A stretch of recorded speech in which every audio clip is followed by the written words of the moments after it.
We will sing the Lord's Prayer, followed by Reverend Aubree-Lynn's meditation and message titled, Thank God I'm Melting.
And as we go into that sacred place, the place of Most High, the place of inner knowing, the place where the soul resides, the place where God lives.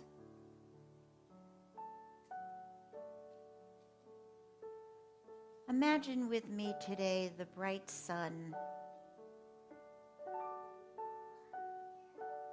Life is good. The world is warm. The breeze is cool.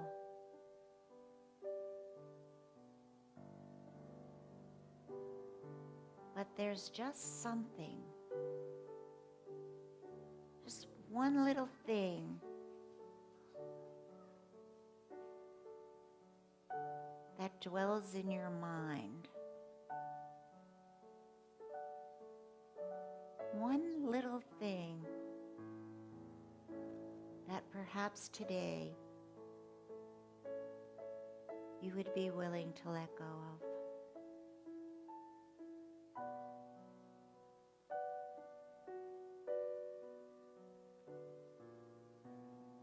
Imagine that you can leave this body for a moment and become that of a child. A beautiful, beautiful child. See yourself now as you were then.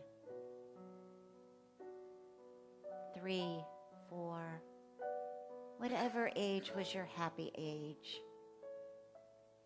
Bright eyes, smiles, happiness.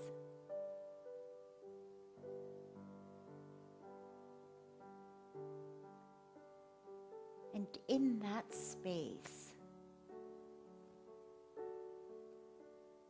can you allow the warm sun to just melt you down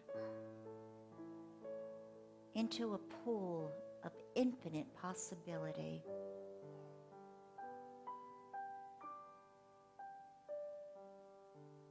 And the universe says today is the day that you can take your imagination and create whatever you want.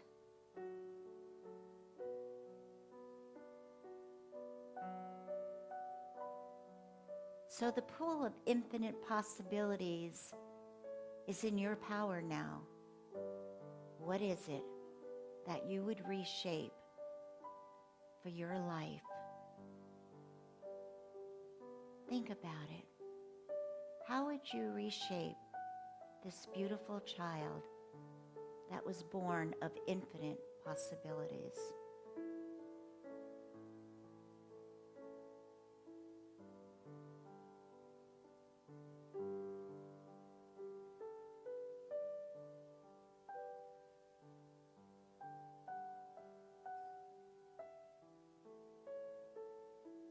And would you be willing to leave behind that one little thing that perhaps is a trigger, is something in the past that you no longer want to bring into this new existence?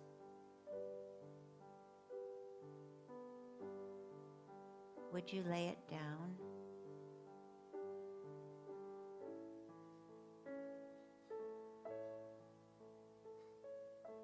Can you let it go?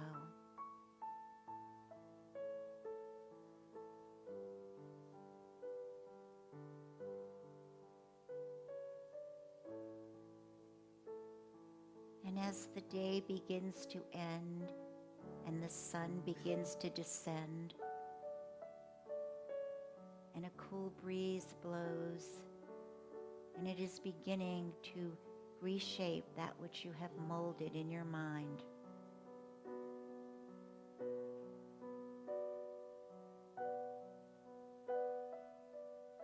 let it rise.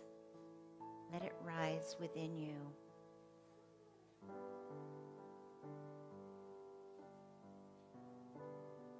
And as you come back to this place and this time, when it's comfortable for you,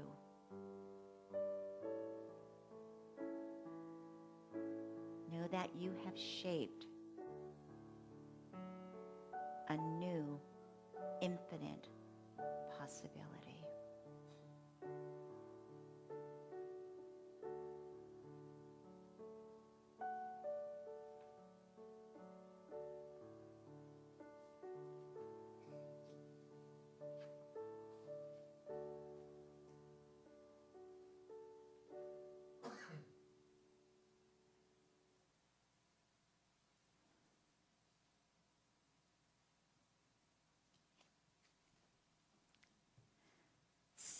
Question. You know I love questions. How many of you remember the Wizard of Oz? Everybody remembers the Wizard of Oz. Remember when the bad witch lost the red shoes and she was crying, "Help, I'm melting!" And we were all so glad that she was melting. By the way, I want you to notice I have my ruby reds on today. Everybody, catch that? Okay, so just needed to share that little levity here. So we were so glad she was melting because she was the bad witch, right? But I've echoed that thought in my own life, and I don't know how many of you might have too. I'm melting. My world is falling apart. Help, help. And recently I came across a story that opened my eyes to two things. One, it's a great thing to melt. And the second is, why are we so terrified of it? So the story is about a normal family. Picture this, normal family, mom, dad, the kids. They were normal in every way except for one thing. They were made out of wax. The children were made out of wax. This created some serious challenges for the family as the children could never go out in the sunlight. Otherwise, they would melt. Oh my goodness. So, as soon as this page changes, so these children had their life at night and they could never see the outside world. In the daytime, they stayed in the home and with no windows, the windows were covered so no sun could come in and that would not melt them. And the children would often wonder, what is out there? They heard about blue skies, and they heard about clouds, and they heard about warmth in the sun, and they wanted to see it. They wanted to see the wonders of the world. But they were good kids. They got along with each other. They listened to their parents. Because they were made of wax, though, they had a big advantage. They could feel no pain. Well, here's a question for you. Was that an advantage or not? We shall see. They could stub their toe and they would never know what was going on in their life. It would never hurt.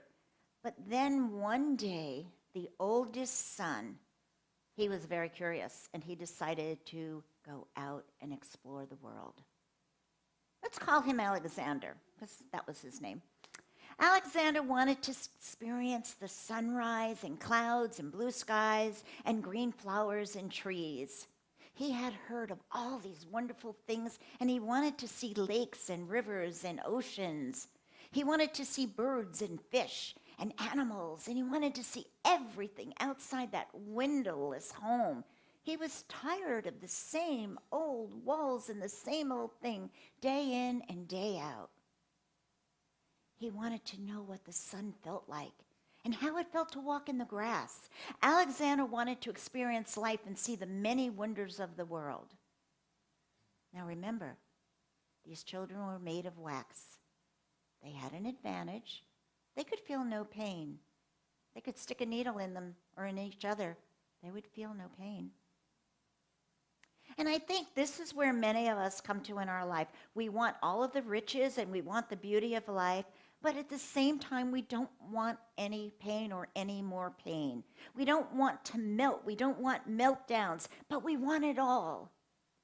We're sick to death of looking out into emptiness, and we're looking out and building layer upon layers upon layers upon us of walls to surround us, to keep us from feeling. So many are tired of pain, and I understand that. We all know by age 5 we're already indoctrinated into this world of effect, and it's possible that many at that age already have shut down, and that's a sadness. By early teens, we've had enough, and by the time we enter adulthood, we have hardened. While this is not true for all, and certainly probably not true for many in here, it's true.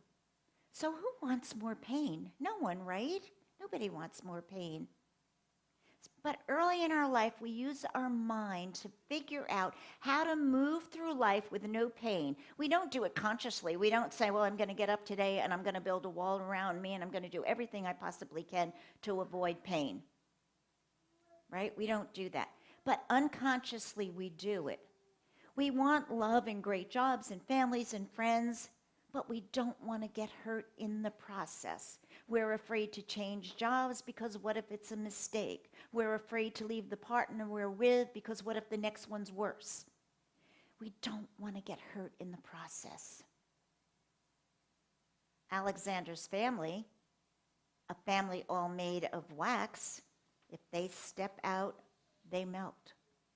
How do we go out into this world without melting?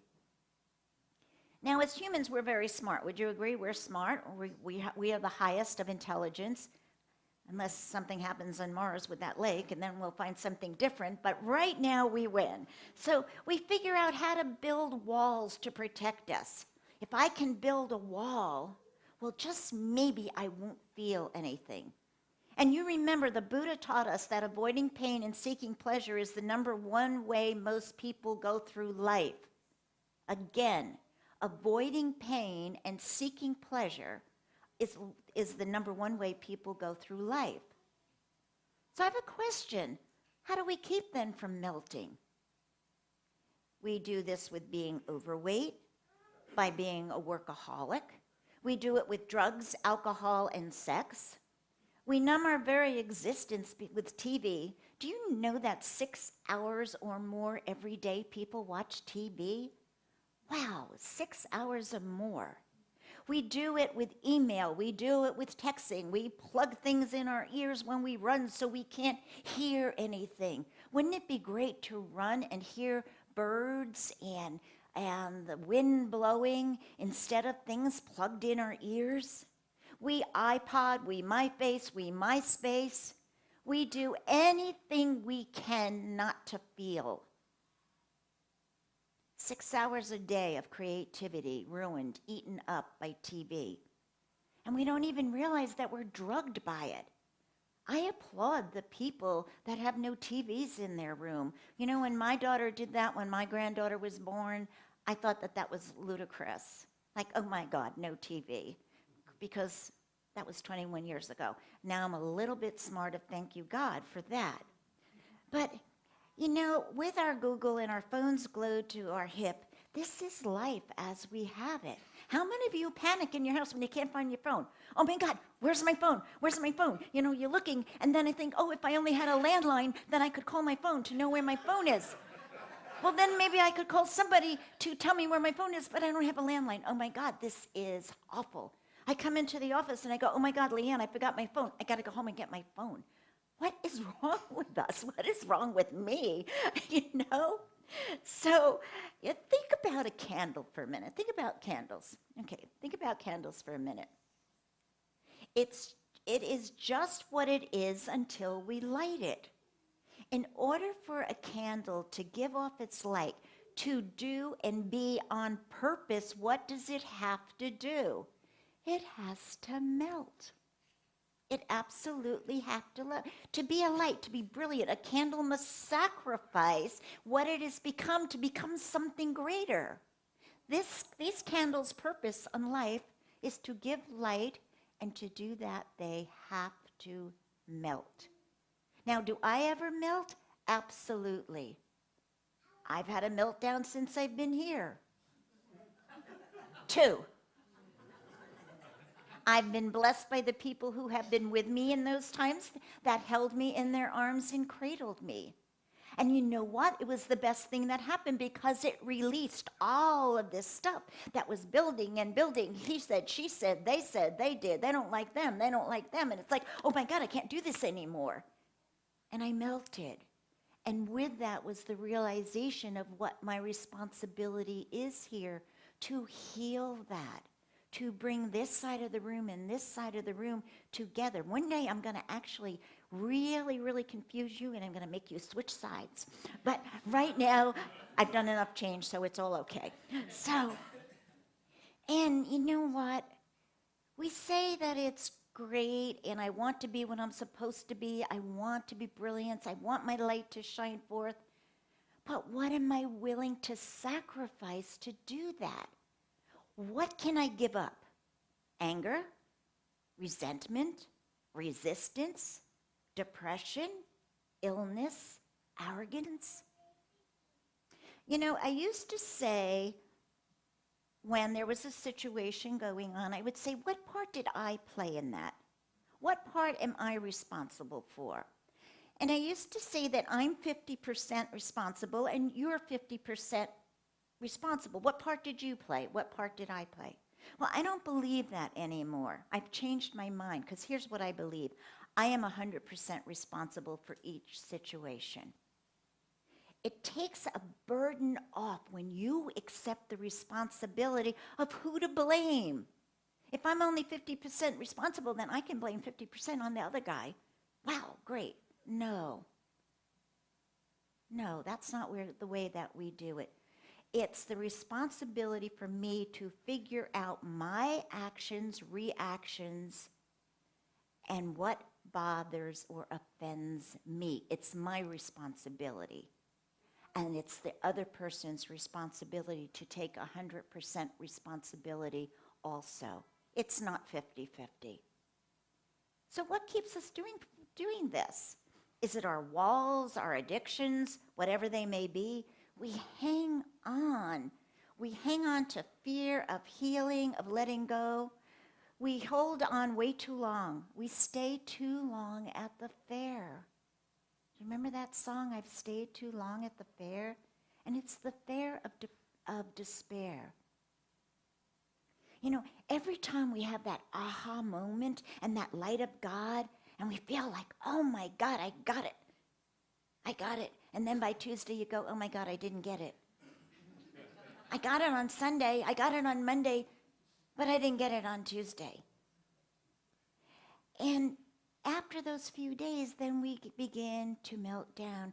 So we run back to the TV and to the refrigerator and, to the alcohol and all of those things. We want another cookie. We want another cigarette. We want an ice cream. Yeah, I'm the ice cream one, so. But we feel the pain and we run back to hide. We run back to hide. So I ask you, why do we need to put down that which is destructive? That which we need, that we think is keeping us safe. Why? So let's go back to our story for a bit. So Alexander, our wax child, has this curiosity, and he goes out into the light. He did it, and we have to too. We have to get out of our hiding place. We have to let go of the fear. Alexander did manage to see the dawn and the wonder of morning and birds, the sky, the clouds, but as the sun became stronger, he began to melt. He became nothing more than a pool of wax on the ground. And when we step out into the unknown, and as the newness becomes stronger, fear sets in and we melt. We forget the divinity within us. We forget that we're being called. And you say to me, well, God hasn't called me. Well, I'm here to tell you God has called you. Because every time we're faced with the truth, every single time we hide from our own truth, every time something hits us smack up inside the head, we are being called. We are being called to our higher self, to the destiny within us. You see, we are surrounded by walls, and we have every excuse to step out. Humanity can hardly hear the still voice anymore because we take no time for meditation, no downtime. Why do we have to have a crisis to stop and take a good look at what's happening in our life? Why can't we just take that 100% responsibility and say something's a little amuck in here and I need to find out it is? Why do we not call a prayer chaplain? Why don't we not come Wednesday for the healing service? Why don't we connect with each other, like-minded people, so that we can stop a crisis before it begins? Alexander was called to go out in the world. He heard the call. There has to be a bigger story to his life, and he was willing to sacrifice. As night fell, his brothers and sisters began to look for him everywhere. Their tears fell. Their parents took the wax and molded it into the shape of a bird. They made the wings out of palm leaves so that the wax would be protected from the sun, and they put the wax bird on the top of a hill near their home. They watched the bird all night and morning. The wax bird took on the color of fire, and he seemed to breathe, and his eyes opened, and he began to fly. His family watched in awe. He was a noble bird of many colors. He circled above their heads as if to greet them and to say thank you, and he flew away, far away, ready to explore, to experience the wonders of the world. He began to see the light. Alexander was willing to have a complete meltdown in order to experience more of his life. And I'm not saying that we literally have to melt down, or sometimes we do. I'm saying we need to stop hiding behind whatever it is that makes us complacent, whatever makes us so safe.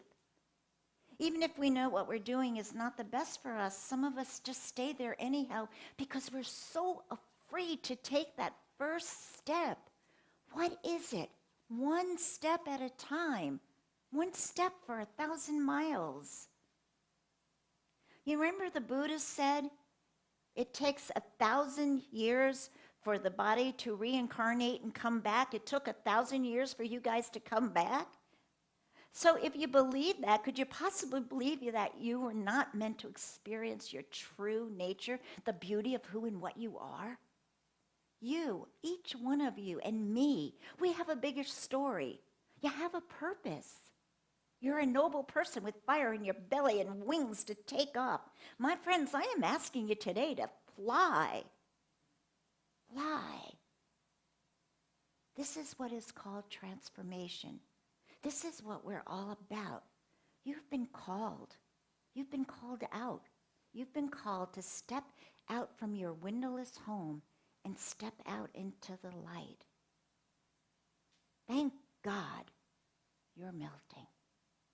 So ends the lesson. Namaste.